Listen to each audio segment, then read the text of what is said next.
Terus tadi kita bahas juga di belakang Pak Luhut misalnya, ya kan? Apa ini kampungan ya OTT nih? Ya, potong aja aku bilang kampungan ya kan? Kau kutip itu, kau catat. Tapi yang tua kepada yang muda juga jangan sembarangan, harus tahu tahu diri lah. Jadi, tapi kan kadang-kadang orang sepuh kan kadang-kadang nggak tahu diri juga. Kalau ilmu sekolahan kan bisa kita challenge. Betul. Kalau ilmu mereka kan nggak mungkin kita challenge karena kita nggak punya ilmu mereka. Gitu. Kalau kata Om Iing ke gue gini, gue pernah seumur lu belum pernah seumur gue. Agak bener juga. Yang dalam bahasa agama disebut dengan mukallaf. Nah, kalau Budi tahu ini. Mukallaf.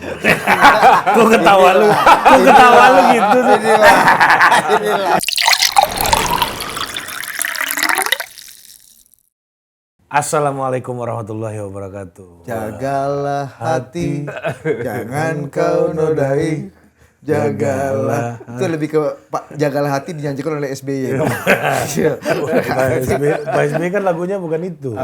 Ya, percayalah padaku meski di tengah malam kamu nggak sendiri. Harus ada gayanya, Mas. Kalau satu pegang mic gini. Tetap. Kalau yang kanan pegang mic yang kiri. Ya, itu adalah nilai-nilai demokrasi. Democratic value. Jadi Pak SBY terakhir ketemu sama lu ngomong apa? Mas Budi. Korea melenting. Nonton juga Pak Pacul kawan itu lihat. Kalau yang Prabowo kan, lu mau pidato yang apa adanya atau yang sopan? Nah, itu apa adanya ada sopan. Kenapa kebebasan berekspresi orang makin tua itu makin bebas? Ya, betul. Mungkin tadi kita ngomongin Pak Yusuf. Ya, terus tadi kita bahas juga di belakang Pak Luhut misalnya, ya kan? Apa ini kampungan ya OTT nih? Ya, potong aja aku bilang kampungan ya kan? Kau kutip itu, kau catat. Ya kau kalau jadi diaspora di luar kau udah balik ke sini mau bagaimanapun kau nih jadi second class citizen, jadi anak buah kapitalis kau di sana. Makin tua makin bebas. Enak dan orang maklum. Iya, kenapa gitu? Kayaknya kita nih belum nih levelnya. Ya, kita- Gus Ulil aja belum kayak Belum kita. 10 tahun lagi. Janganlah. Kalau Pak JW bilangnya apa? Kau lu laporin aja gua, nggak apa-apa. Pak JW itu siapa Pak coba? Yusuf Anandi. Ya, Umur 87 tahun. 87 tahun. Pendiri CSIS. Pendiri CSIS, dulu ngajar di SMA Kanisius. Murid-muridnya siapa aja? Dit? Wimar Wimar Witular, Witular, Akbar Tanjung, Suwogi. Sarwono Kusuma Atmaja, Suwogi ya kan? Sudah mati semua. Iya, Bang Akbar udah Bang Akbar udah tua. Udah tua. Iya kan? Kayaknya harus di umur itu tuh kebebasan berekspresi baru maksimal. Pak JW bilang, lu laporin aja gua. Gak apa-apa. Paling gua kalau ditangkap lu yang repot ngurus gua. Ya itu kan bagus. Iya, jadi orang yang sudah sepuh itu kan kita menghormati kan. Jadi nggak boleh terlalu banyak komplain itu. Karena mereka sudah berjuang lama untuk kita. Iya. Jadi ngomong apapun kita maklumi. Jadi ada beberapa orang yang senior kan.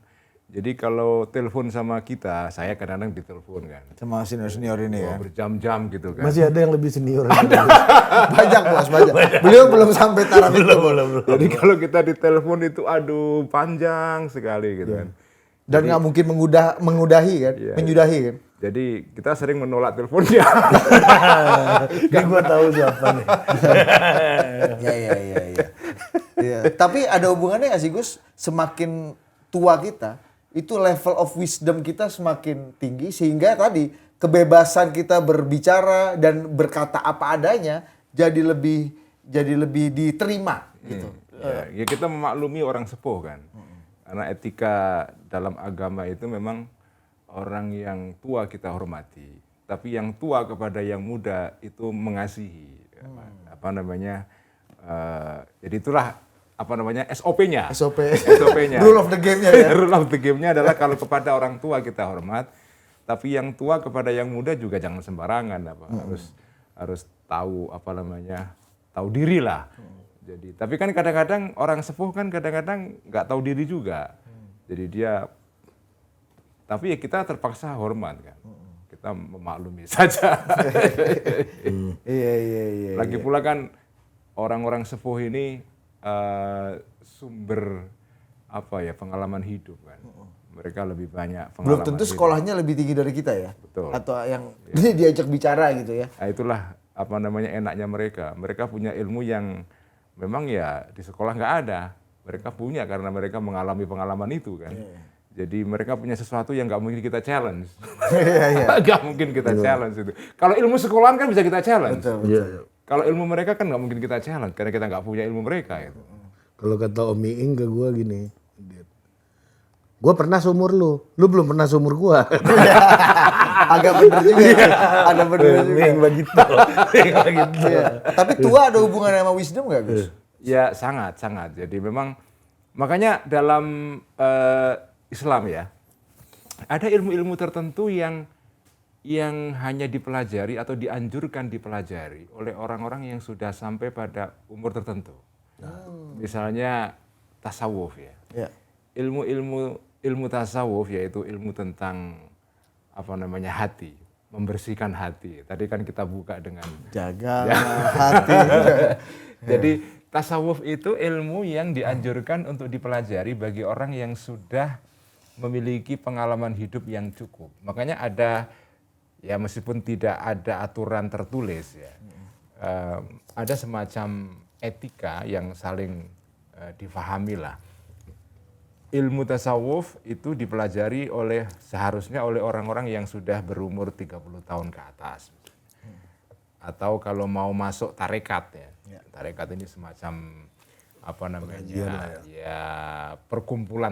perkumpulan untuk mempraktekkan tasawuf ya. Yang dipimpin oleh seorang guru namanya mursyid itu.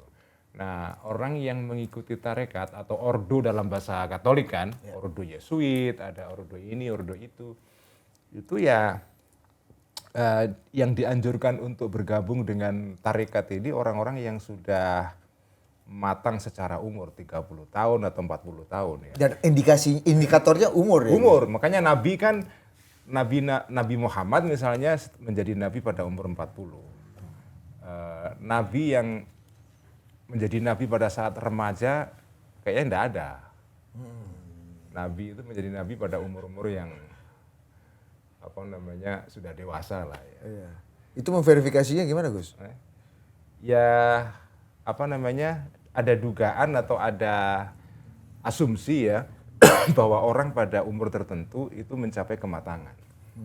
Nah, yang menarik adalah bahwa ada salah satu kitab penting yang diajarkan di kalangan Muslim Sunni dan ini terkenal di seluruh dunia, namanya Ihya Ulumuddin yang Al-Ghazali yang saya kaji setiap minggu itu. Al-Ghazali itu membuat atau mengarang kitabnya ini dalam bentuk sub-sub kitab ya. Jadi ini kitab tapi di dalamnya ada sub kitab itu. Kitab namanya Ihya, tapi dalam kitab Ihya ada 40 kitab. Jadi masing-masing kitab itu semacam chapter mengenai tema ini, tema ini, tema ini. Nah, chapter terakhir adalah chapter 40 ini.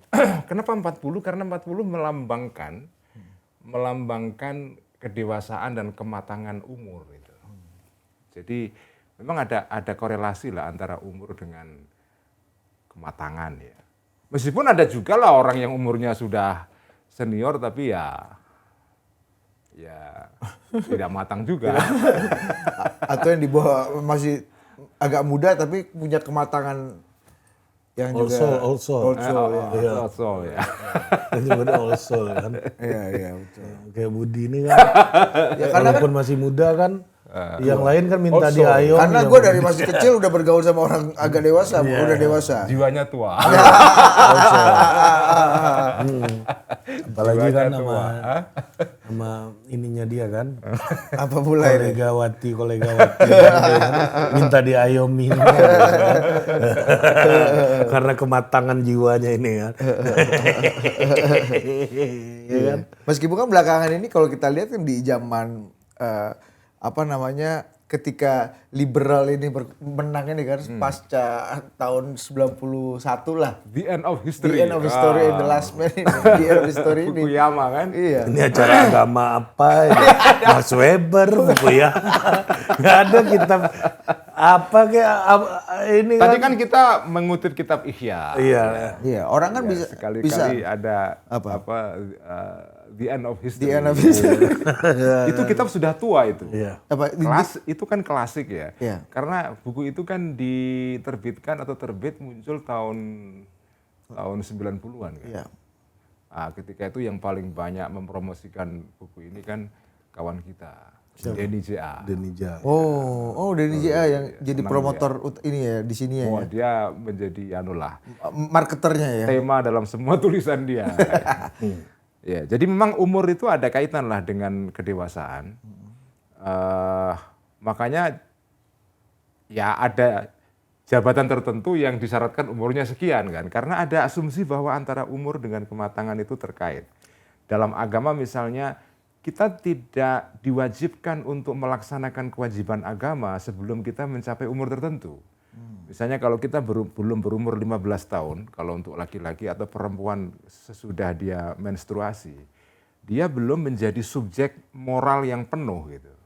Dia masih dianggap sebagai infantile, bayi atau anak-anak ya. Sehingga dia tidak menjadi subjek moral. Jadi subjek moral itu orang yang menjadi subjek moral penuh ketika dia sudah sampai pada umur tertentu. Yang dalam bahasa agama disebut dengan mukallaf. Nah, kalau Budi tahu ini. Mukallaf. Kok ketawa lu gitu sih. Inilah gitu. Justru kadang-kadang kalau di bola suka tackling belakang. Apa mukalaf? Iya. Mukalaf itu. Artinya orangnya dari belum Islam masuk Islam. Enggak tahu. Itu kalau di Jawa kan Pak Kaji kan. Pak Haji. Ya atau bicara ngomong syariat serengat. Ya, gitu kan. Nabi Muhammad itu kan Muhammad Muhammad kan. Atau alhamdulillah. Alhamdulillah. Al-Fatihah. Itu nggak salah kan Gus? Nggak haram kan? Nggak menjadi gugur kan? Ya enggak, karena itu kan ya pelafalan kita mampunya begitu. Agama kan tidak menyuruh orang melakukan sesuatu di luar kemampuannya. Makanya orang Banyumas, ini kita kemana-mana berbicaranya. Ambigu. Orang Banyumas itu kan tidak bisa melafalkan huruf ain itu. Jadi ngo kan, pakainya kan ngo. Nggak ada ain, adanya ngo. Jadi iya karena na'budu wa iya karena nasta'in. Gitu. Bukan Abdullah, Ngabdullah. Oh, Ngabdullah. Iya. Itu mau pangkatnya apa tukang gorengan sampai pejabat profesor, camat juga gitu. Ini teman-teman yang sudah profesor ngajar di UIN Jogja yang orang Banyumas, kalau melafalkan ain ya tetap ngain. Iya karena Abudu, iya karena Stangin. Sayyidina Ngali, bukan Ali. Kalau orang Sumatera Barat tuh nggak bisa Kiai itu nggak bisa. Biasanya Kiai. Kiai. Oh itu Sumatera ya? Sumatera. Bang Zulfan kan gitu Kiai. Iya Kiai. Sama pas ke Jawa jadi Kiai kan. Jadi susah. Atau Yai, kayaknya hilang. Iya. Pak Yai ya kan. Itu kan Jawa banget ya. Iya Jawa. Tapi kan rame kan Gus, misalnya orang cara melafalkan Al-Fatihah apa gitu. Dulu misalnya Pak Jokowi sampai diulas dan kemudian menjadi bahan Jainuddin Ngaciro dulu kan. Itu kan masalah pelafalan mungkin ya. Menjadi alat untuk menyerang kan. Iya, diolok-olok, diserang dan dianggap bahwa apa yang dikatakan atau yang Tidak dilafalkan otentik. tidak otentik dan tidak akan sampai ke barang itu karena Tapi beda yang servernya. yang ajaib adalah ada menteri dulu zaman Pak Jokowi. PDIP ini, namanya Pak Lauli. Nah, Pak Lauli ini kan Kristen kan. Ya sona hamonangan Lauli. Lauli, orang Nias ini. Tapi dia kalau pidato di depan warga NU, ya salamnya fasih Pak. Nah yang lebih susah lagi adalah kalau kiai-kiai NU pidato kan ditutup dengan apa formula itu. Wallahul muwaffiq ila aqwamit thoriq. Itu susah itu Pak. Ya, Wallahul muwaffiq. Susah itu kalau bukan orang NU. Tapi Pak Lauli bisa. Bisa. Nah, saya kira dia drillnya lama itu. Itu kira-kira sampai 12 jam nggak tuh? Jadi apa namanya pelafalan Arab ini kan kadang-kadang susah.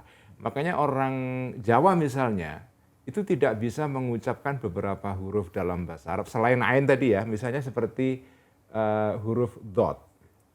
Huruf dot misalnya kayak fardu. Fardu itu orang Jawa nggak bisa. Makanya mereka mengubahnya menjadi perlu. Perlu itu fardu sebetulnya. Dot menjadi L. Ya kayak orang Jepang juga kan ada beberapa huruf yang mereka nggak bisa. Sehingga apa namanya berubah hurufnya itu.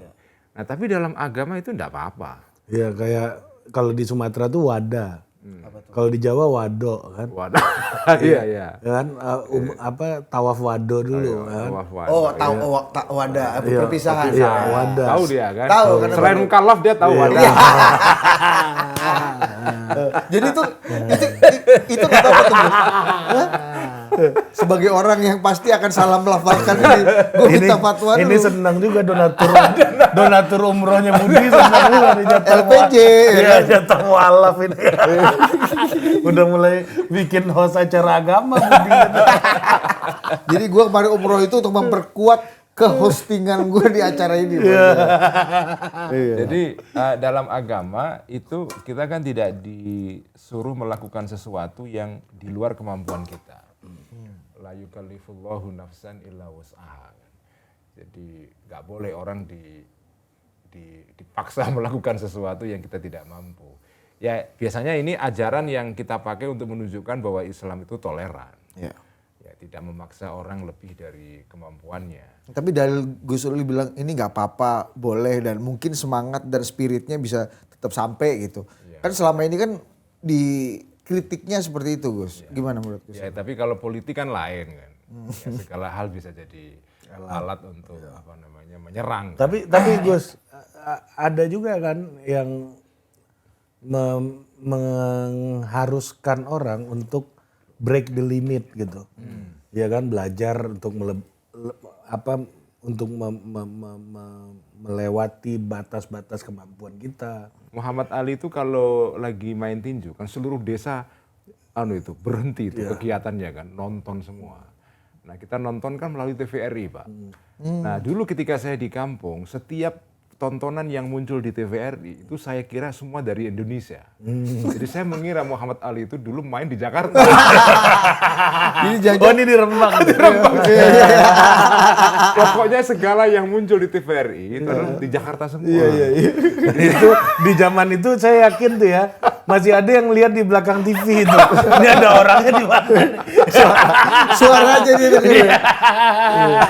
Jadi Rumble in the Jungle tuh Anda lihatnya di Jakarta tuh. Kita kira saya mengira Muhammad Ali itu orang Indonesia karena namanya Muhammad Ali kan. Kayak nama tetangga kita kan. Kutipannya break the limit kan. Iya itu. Iya.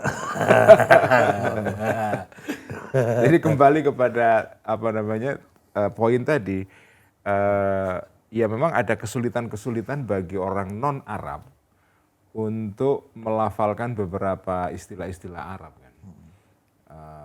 Ya memang ada beberapa huruf-huruf Arab yang tidak bisa dilafalkan oleh orang non-Arab. Terutama orang-orang Jawa ya, itu susah itu. Nah, dalam hal ini ya kita tidak memaksa orang, makanya menjadi Muslim kan tidak harus menjadi Arab. Ya kan? Menjadi Muslim ya menjadi Muslim ya. Saya mampunya begini ya apa boleh buat itu. Ada misalnya, saya pernah nonton satu video yang menarik sekali. Azan ini dari California. Yang azan ini orang kayaknya rap ya. Oh ini Ya, gimbal kan? Ya, tahu. Itu azannya bagi saya keren itu. Meskipun ya mungkin pelafalannya kalau kita ukur dari standar Arab kan salah semua. Salah semua. Ya. Oh gitu. Iya, tapi kan ya Merdu, syahdu. Iya, dia begitu mampunya begitu, mau apa lagi kan? Iya. Indah menurut kultur dia. Kultur dia. Dan saya juga melihatnya indah juga. Azan pakai gaya rap kan. Dan itu kan bagi dia bukan dibuat-buat. Ya. Oke. Ya, memang ya ini budaya saya kan. Kayak dulu kalau masih inget kayak sempet jadi rame banget. Ngaji, Gus Lukman Hakim, Menteri Agama kan bikin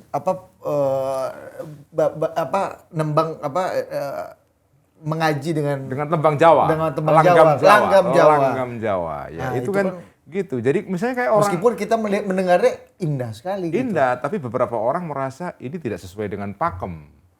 Lalu dikritik kan.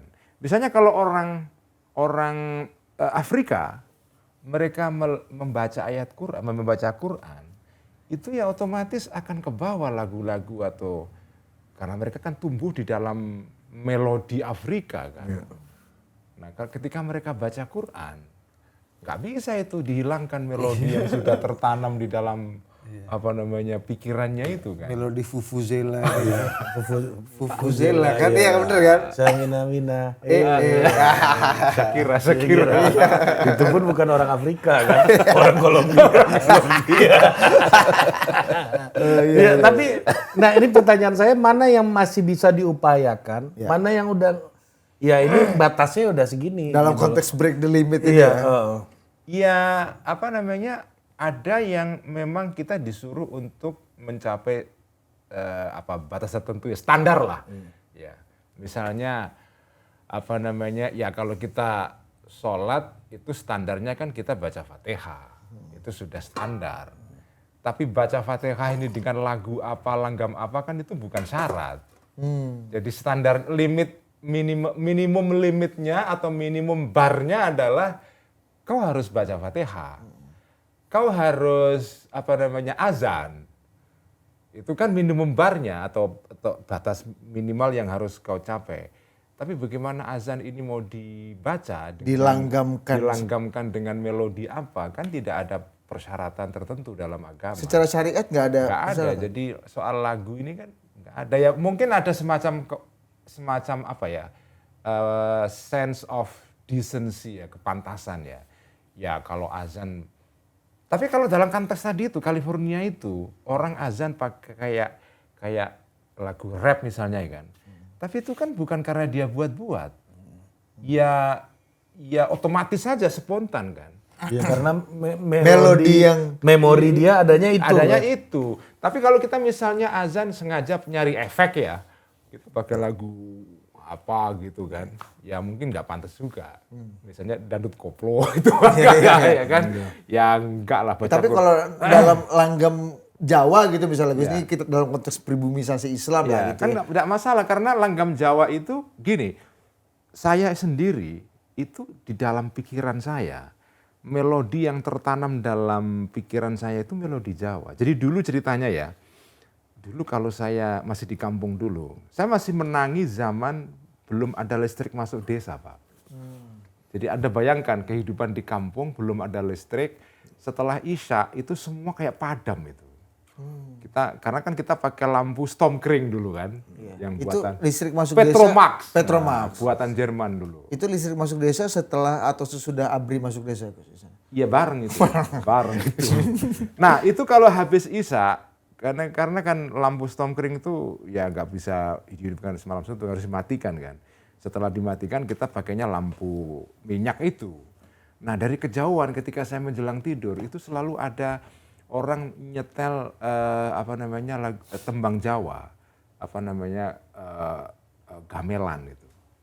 Itu setiap saya mau tidur itu selalu saya mendengar dari kejauhan, entah dari desa mana. Karena ketika itu belum banyak suara, jadi suara itu dari jarak jauh pun itu kedengaran dari tempat saya. Jadi saya mendengar orang menyetel gamelan Jawa tengah malam sampai jam 11, 12. Itu mengiringi saya tidur.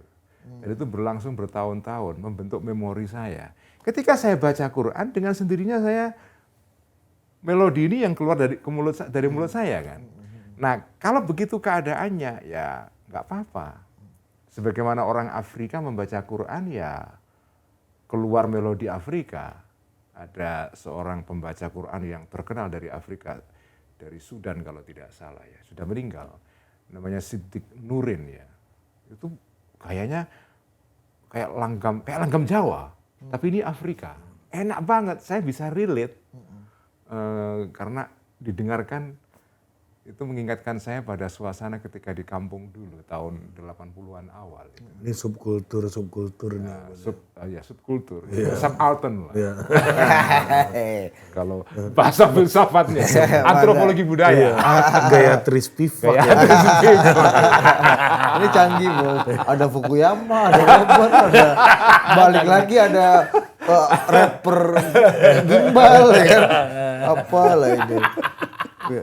Tapi kenapa Gus ya kalau ini dianggap tidak menyalahi dan justru malah membuat Islam itu lebih dekat dan kaya dengan kultur budaya masing-masing. Kenapa di ruang-ruang publik yang relatif lebih resmi, di ruang-ruang publik yang relatif lebih besar itu nggak pernah atau kayaknya tabu untuk dilakukan ya. Padahal tadi seperti kata Gus Ul itu yang membuat kesyahduan dan kedekatan kita dengan apa yang ditembangkan itu, dilantunkan itu bisa lebih. Memang sekarang ini dengan adanya teknologi komunikasi yang makin canggih, itu kan orang punya kesempatan untuk misalnya mendengarkan bacaan Quran langsung dari Mekah Madinah. Ya kan? Yang dulu pada zaman saya kecil itu nggak terjadi. Oh, dulu adanya itu ya. Iya kan adanya itu. Iya. Nah, zaman sekarang ini misalnya setiap Ramadan kan ada siaran langsung kalau malam hari terawih dari Masjidil Haram. Terawih dari Masjid Nabawi. Ya. Itu kan daya tarik sendiri. Sebenarnya kalau televisi motifnya mungkin ya untuk mencari pangsa pasar yang eksklusif kan. Nah, mereka membuat siaran itu dari Mekah, dari Madinah itu.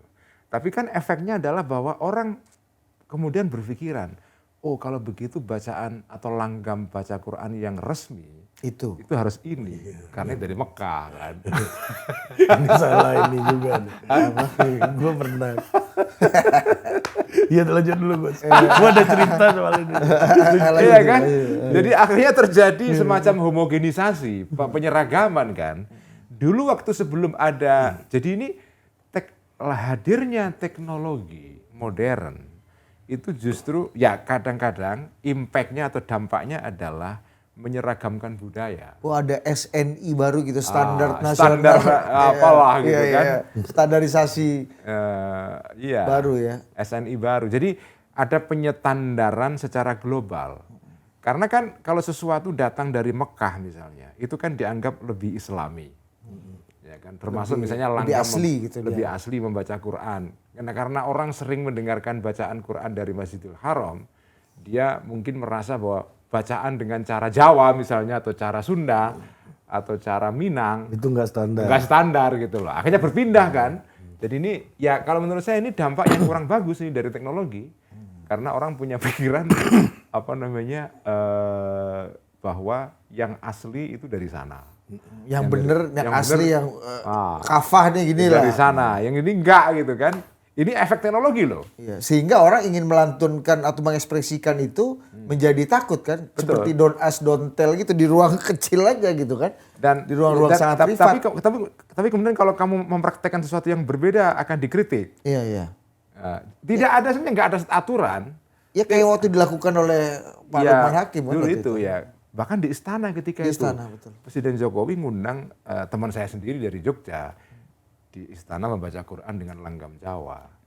Langsung dikritik kan bahwa ini tidak standar lah, tidak pakem lah ya. Dan setelah itu nggak ada lagi. Islam Nusantara. Nusantara iya, ini dan kan. setelah itu nggak ada lagi praktek seperti itu. Iya langsung berhenti ya. karena dianggap ini tidak sesuai dengan pakem kan.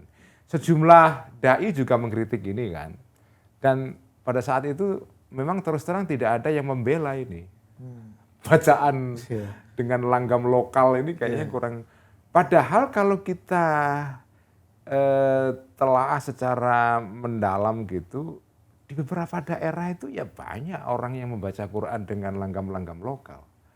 Di Jogja misalnya azan, kalau Anda di Jogja mendengarkan azan di TVRI Jogja, ya itu ya langgam Jawa.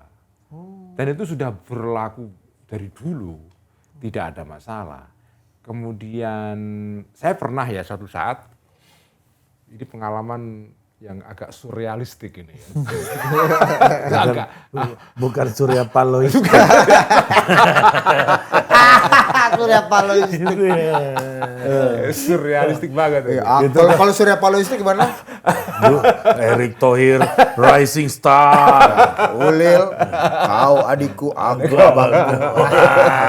Kita bersama-sama membangun bangsa. Jika kau sudah tidak di Demokrat, bersih inilah sama abang. Ada Lutfi Asokani di sini. Ada Lutfi Asokani. Menjiwai sekali. Lutfi Asokani paling paham. Udah dibayat. Iya. Nasdem. Kita bangun ini semangat restorasi. Ya, itu dia udah bisa kayak gitu tuh. Iya. Cuma kurang kumisnya aja Mas Lutfi. Surrealistik banget, surrealistik. Sahabatnya Mas Ulil nih kan. Iya. Iya udah bisa begitu tuh dia. Ini dengar gak Pak SP ini? Harus ya. Semoga mendengarkan. Semoga ini. mendengar. Nanti Mas Lutfi kita kirim aja kan. Iya. Mas coba tolong lihat menit segini. Atau potongin aja bagian Iya, ini. iya. Mas Lutfi. Jadi- dukung Anies kan. Coba sekali-sekali lah Mas kesini Mas ya. Saya pernah mengalami satu pengalaman yang surrealistik ya. Jadi saya dalam perjalanan dari sebuah tempat dari apa namanya di mana itu di Banyumas ya. Jadi di tengah jalan pas maghrib saya mampir di musola gitu, kecil di kampung ya. Nah, saya mendengarkan orang membaca puji-pujian salawat dengan lagu kampung itu. Ya. Ini kampung yang tidak tersentuh tadi itu oleh bacaan-bacaan di luar kan, Iya. dari tanah suci lah, dari nggak ada ini. Referensi mereka ya referensi leluhur, lokal. iya. Referensi mereka leluhur mereka dan mereka mempraktekkan bacaan salawat dengan langgam itu selama bergenerasi kan. Itu luar biasa, indah. Menurut saya sih indah sekali. Mungkin bagi orang lain dianggap ini penyimpangan.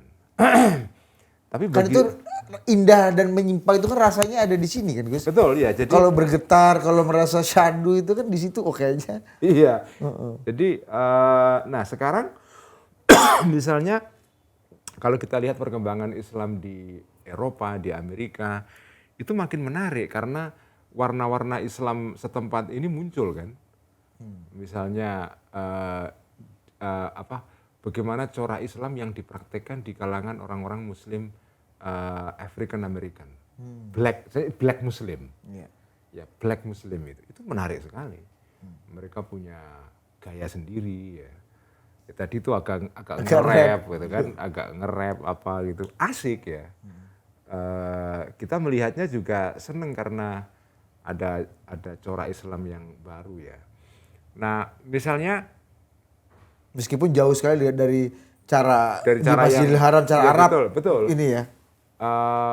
Misalnya kalau kita pergi ke daerah-daerah seperti Uni Soviet atau negara-negara yang dulu menjadi bagian dari Uni Soviet, itu kan ada satu jenis ekspresi Islam yang khas di situ. Saya pernah menyaksikan satu video, ada orang melakukan reportase. Tapi ini reportase sukarela, dia sendiri melakukannya. Dia membuat reportase tentang seorang praktek Muslim di daerah provinsi Tatar. Tataristan atau apa ya. Jadi itu satu kawasan di sebelah timur Uni Soviet. Di situ yang dominan adalah suku Tatar namanya. Ini suku khas, ya, secara etnik mereka bukan orang Rusia, orang Tatar. Nah mereka mayoritas kan Muslim. Mereka Muslim, tapi mereka mempraktekkan Islam dengan cara setempat itu. Jadi di situ ada digambarkan ada seorang keluarga, orang tua, suami istri, rumahnya sederhana pada musim dingin dan es semua di sekitar rumahnya itu. Dia memasak masakan lokal dan setiap dia menaruh barang entah di panci, entah di wajan atau apa gitu, selalu dimulai dengan salawat itu. Tapi dengan lagu lagu Tatar ya. Itu juga indah itu. Jadi dia membaca salawat setiap kali naruh makanan, mau goreng, mau masak ini, masak itu, nuang air gitu ya. Semua pakai Allahumma sholli ala Muhammad. Tapi dengan lagu lokal lah ya. Nah, itu kan apa namanya? Ya indah aja itu. Nah, jadi apa namanya? Ya kembali kepada tadi kan, Islam itu punya standar tertentu, tapi kemudian juga ada ruang untuk manuver untuk disesuaikan dengan keadaan setempat lah ya. Jadi tidak. Nah, tapi kembali kepada itu, Tuhan tidak memaksakan manusia melakukan sesuatu di luar kemampuannya. Ambigu juga ya penjelasan Siapa yang tahu limitnya kita kan? Sementara ada pikiran lain break the limit ini kan? Break the limit ini bagi orang-orang yang punya kemampuan spesial. Karena umumnya orang kan tidak kepengen break the limit. Oh iya. Iya kan? Umumnya, nah ini ada menarik. Iya. Berarti pidatonya Muhammad Ali ini bukan buat semua orang. Iya, buat orang buat the special one. The chosen one. The chosen one.